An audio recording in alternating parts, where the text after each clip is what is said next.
لاہور سے محسن صاحب نے سوال کیا ہے جی کہ کیا رسول اللہ صلی اللہ علیہ وسلم نے کسی صحابی کی امامت میں نماز پڑھی؟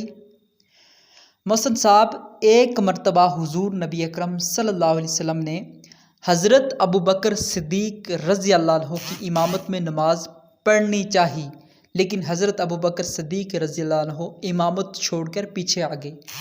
معلوم ہوا کہ کسی صحابی کی امامت میں آپ صلی اللہ علیہ وسلم نے نماز نہیں پڑھی۔ واللہ ورسولہ عالم بالصواب۔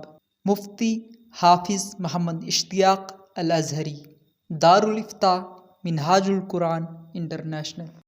سوال آیا جی کہ میں پوچھنا چاہتا ہوں کہ کیا بسم اللہ الرحمن الرحیم کی جگہ 786 لکھا جا سکتا ہے یا 786 بسم اللہ کا نعم البدل ہو سکتا ہے؟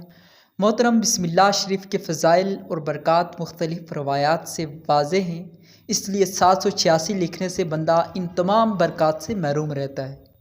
مسلمانوں کو چاہیے کہ ہر مقام پر جہاں تسمیہ لکھنا ہو پورا لکھنا چاہیے، ابجد کے اعداد استعمال نہیں کرنے چاہیے۔ ماضی میں تمام مفسرین، محدثین، فقہاء اور علماء مکمل تسمیہ لکھتے تھے اور اس پر تمام اہل اسلام کا عمل جاری ہے۔ اسی طرح صلی اللہ علیہ وسلم کو صرف صاد لکھ دینا، رضی اللہ عنہ کو شارٹ کٹ را اور داد لکھ دینا اور رحمت اللہ علیہ کو را اور ہا لکھ دینا، یہ بھی درست نہیں ہے۔ ان کو بھی مکمل لکھنا چاہیے، خاص طور پر درود شریف، تاکہ ثواب و برکات حاصل ہو۔ واللہ ورسولہ عالم بالصواب۔